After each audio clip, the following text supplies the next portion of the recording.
Assalamualaikum, selamat datang kembali di Pawon Cerito.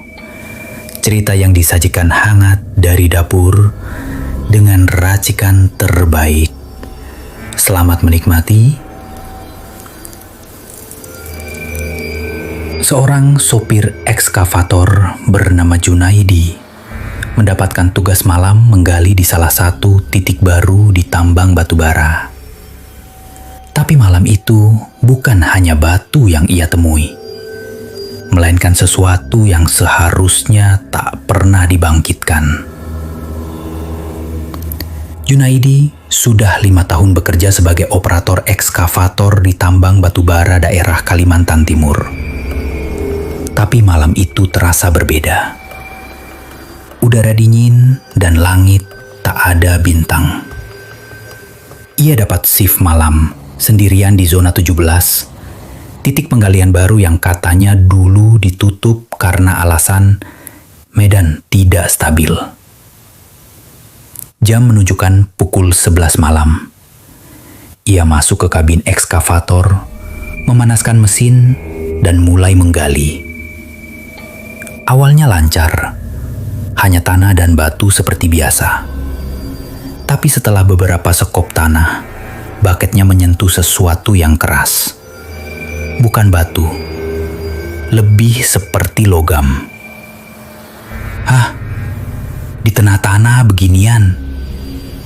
Ia turun dari kabin, menyenter ke dalam lubang. Terlihat sesuatu berkilau. Saat disentuh, benda itu dingin sekali dan berukir, seperti segel atau peti. Karena penasaran, Junaidi menggali lebih dalam, memperlihatkan seluruh peti itu. Ukurannya hampir 2 meter. Terbuat dari logam hitam dengan ukiran simbol-simbol aneh.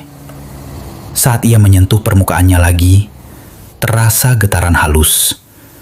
Seolah peti itu hidup. Mungkin cuma imajinasi, pikirnya. Tapi saat ia kembali naik ke kabin dan mencoba mengangkat peti itu keluar dari tanah, lampu ekskavator tiba-tiba mati. Mesin berhenti. Radio rusak. Semua sunyi. Hanya terdengar bisikan. Bukalah. Kami sudah lama terkubur. Junaidi membeku. Ia turun perlahan. Senter satu-satunya menyorot tanah, tapi bayangannya sendiri terlihat berlipat ganda.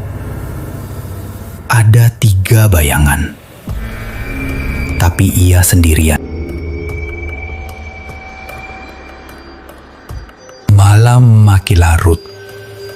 Junaidi memutuskan melapor ke pos jaga, tapi sinyal HT mati total. Saat ia berbalik, peti itu terbuka, padahal ia belum sempat menyentuhnya lagi. Asap hitam keluar perlahan, dingin seperti es. Dari dalam terdengar suara lirih, suara anak kecil menangis. Pak, Pak, Pak. Junaidi terpaku. Lalu dari dalam peti muncul tangan, kecil, tapi dengan jari panjang-panjang seperti ranting kering.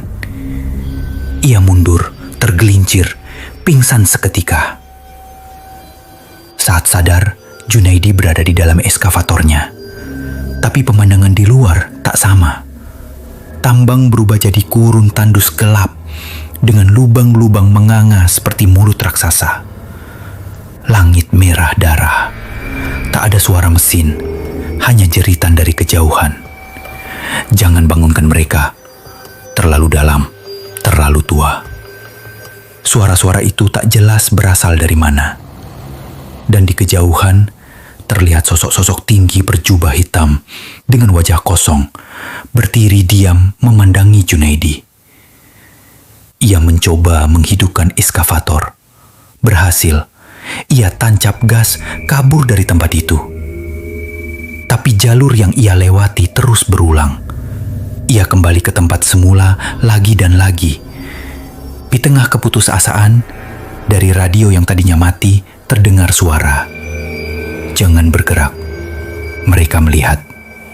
Junaidi melihat ke belakang. Peti itu sudah tak ada. Tapi dari tanah mulai muncul lubang-lubang kecil seperti liang kubur. Dari dalamnya muncul wajah-wajah. Karyawan tambang yang hilang selama bertahun-tahun kini bermata hitam, kulit membusuk. Mereka mendekat perlahan, bukan untuk menyerang, tapi seperti ingin memohon, "Ganti kami, ganti kami." Lalu semuanya gelap. Junaidi terbangun. Ia di rumah sakit tambang.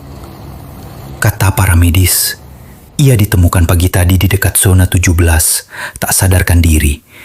Eskavatornya terbakar sebagian.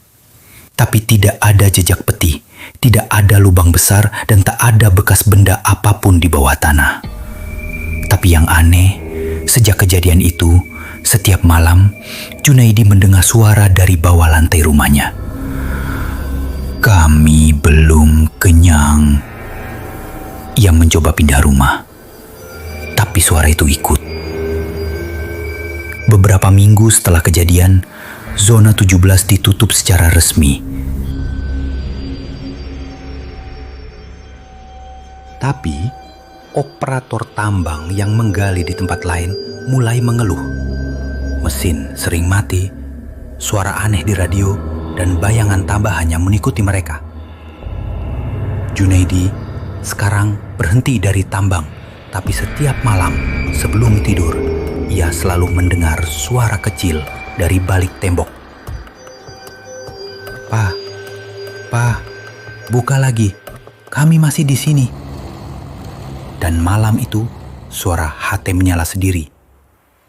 Zona 17, gali lebih dalam. Kalau kalian suka dengan cerita ini, jangan lupa subscribe. Sampai ketemu di video lainnya. See you.